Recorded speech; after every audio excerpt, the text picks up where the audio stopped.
Philosophy. Søren Kierkegaard. You've probably been told by your parents or friends that you should focus on school. Get a job. Find a nice wife. Buy a house. Get married. Have some nice children. And live happily ever after. If you say that you don't really like school or that's not exactly what you want to do and live, they lash out. Kierkegaard said, "It's as if most people only lived in the basement of their own house, and when you ask them to move up to the living room, they get angry and scold you. They cling to the life they already have." The reason people cling is, according to Kierkegaard, because of anxiety. Most people live within the norms of society. Everyone has kind of been given a to-do list, so everyone knows what to do. Living in this way is living outwardly.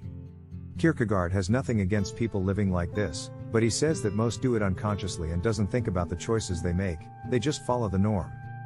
Those people who just do as they are told, or not thinking they have choice, are what Kierkegaard would compare to dead fish floating through a river. Søren Kierkegaard had the idea that people do not express themselves as much as they should. Most people hide from themselves. So how should we live according to Kierkegaard? Kierkegaard talks about living inward. Living inward is about doing what you believe is right. The truth is what you subjectively believe is true. No one, according to Kierkegaard, has control over you, and you always have a choice.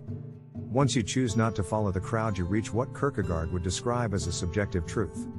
If you just follow the norm, you follow the objective truth. Søren Kierkegaard, 1813–1855, was a Danish philosopher and author best known for his works exploring existentialism and Christianity. He is considered one of the most influential figures in modern philosophy. Kierkegaard's works focused on the idea of the individual and the importance of subjective experience in understanding the world. His writings challenged traditional philosophical views, and he argued that philosophical understanding had to be based on personal experience. He believed that life should be lived with passion and commitment, and that one should strive to be an independent thinker. Søren Kierkegaard did not see himself as a philosopher, as he only wrote about life, how we choose to live and what it means to be alive. This made him seen as the father of existentialism. Kierkegaard was the youngest of 7 siblings, but they all died at a very young age, except Kierkegaard and his brother Peter. When Kierkegaard was young, he was seen as strange, since he was able to see multiple consciousnesses within himself. Kierkegaard wrote, "I go out to fish for 1,000 monsters in the depths of my consciousness." At 27 years old, Kierkegaard stood without education and a large sum of money he had inherited from his father. Kierkegaard could choose to become a pastor like his father, or he could explore the strange personality with special gifts, which would ultimately lead him to be an outsider and become an author. Thus Kierkegaard's entire life depended on a choice. Here Kierkegaard began to see that choice is everything. Kierkegaard chose to become an author, but ended up being socially ostracized and ridiculed. Kierkegaard believed that anxiety was an essential human emotion, and one that was necessary in order to experience and fully understand a sense of true freedom. Kierkegaard believed that all human beings experience anxiety at some point in their lives, and that it is an unavoidable emotion. He also believed that anxiety was not necessarily a negative emotion, but rather a positive one, since it was part of the process of discovering one's true self. Kierkegaard believed that by facing and embracing one's anxiety and fear, one could come to a more authentic understanding of their individual identity and purpose in life. Freedom, according to Søren Kierkegaard, is not to be able to choose to eat oatmeal or cereal to breakfast. But that freedom is to choose it all. That is, freedom and choice go hand in hand. A person free because we are not predetermined to be anything. According to Kierkegaard, we should first and foremost always choose ourselves. When we chose ourselves, Kierkegaard believes that we takes responsibility for our actions, and when we believe that we have a choice, it can be anxiety-provoking, but that this is a good thing since anxiety helps one to escape the norms and helps us find our true selves and our meaning of life. Kierkegaard was a Christian thinker, that is, one is part of something bigger, but this does not mean one should go to church, since Kierkegaard was a great critic of the church.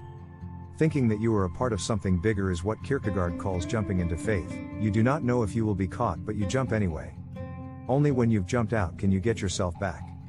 This means that you leave every form of objective truth. The objective truth is based on reason and logic.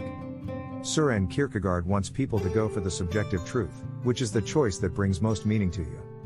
And by leaving every form of rational and make a leap of faith and jump into the idea that God is the total solution. As he put it, to have faith is to lose your mind and to win God. Anxiety is a common emotion experienced by many people. It is a normal reaction to stressful situations, and it can even be beneficial in some cases. However, when it becomes excessive or out of proportion to the situation, it can be disruptive and interfere with daily life. It can be caused by a combination of environmental, psychological, and biological factors. Environmental factors include stressful life events, such as a new job or moving to a new home. Psychological factors include an individual's thoughts, beliefs, and attitudes about a situation.